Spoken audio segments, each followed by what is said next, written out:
ya kita akan coba bantu.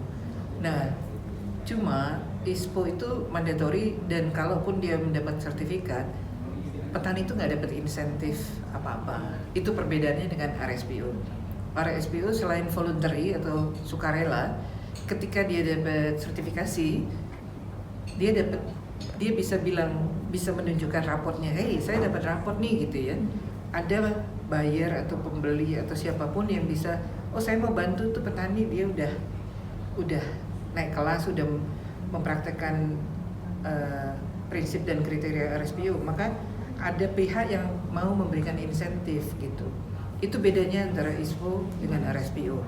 Tapi kami sebagai penyelenggara sawit tampil ini ya, kita mendorong petani pertama-tama tentu untuk menerapkan prinsipnya dulu. Sertifikasinya itu bukan tujuan utama kami.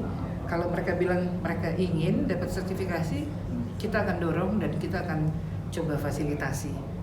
Fasilitasinya itu misalnya kita mengajak partner lain untuk membantu misalnya biaya sertifikasinya gitu.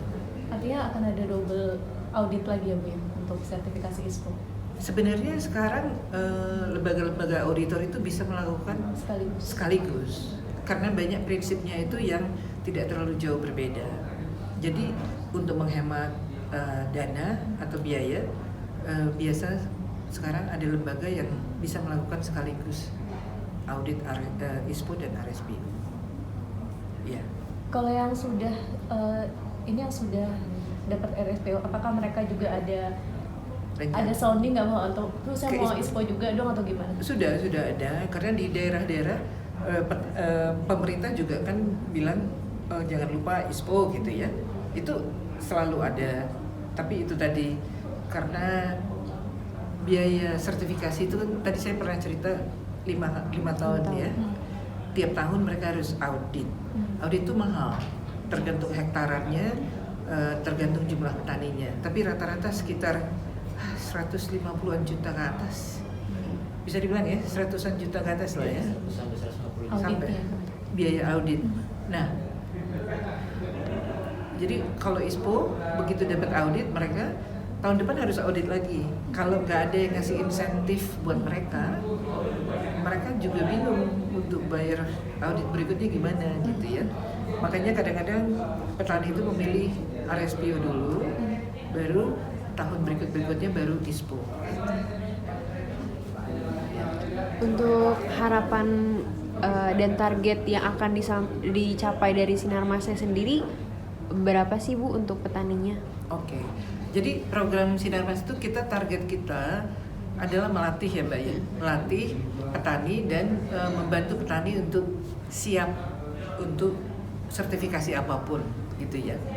Itu target kita di akhir 2025 ini, tahun depan nanti ya, kita akan melatih sampai 10.000. Saat ini sudah 9.000 sih yang kita latih.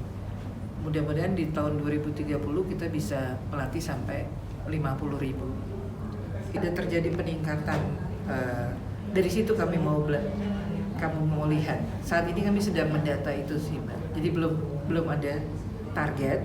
Tapi kami dari proyek-proyek sebelumnya, ini kan orang lain juga mengerjakan ya, hampir semuanya mengalami peningkatan.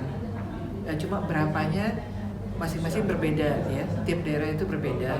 Sehingga kami saat ini masih mendata petani yang kami latih itu berapa sih peningkatannya. Ini sedang kami pendataan lah ya. Cuma petani itu kalau ditanya bisa merasakan itu, terutama pedagang pengumpul yang bisa merasakan itu juga. Misalnya gini Mbak ya, bukan produktivitas tapi kualitas buah juga. Jadi kadang-kadang persoalannya petani itu juga nggak tahu kriteria buah panen itu seperti apa ya, sehingga harga pasti jual ke pabrik itu menjadi rendah kalau dia belum matang. Jadi kadang-kadang bukan naik produktivitasnya, tapi kualitas buah yang dia petik itu, yang dia panen itu semakin baik atau enggak gitu. Karena kalau dia buahnya mentah, ditolak di pabrik, terus dijual jadi lebih murah harganya. Gitu. Jadi kita mau membantu petani untuk memahami kriteria panen juga. Kalau panennya bagus, tahu kan kenapa panen itu penting?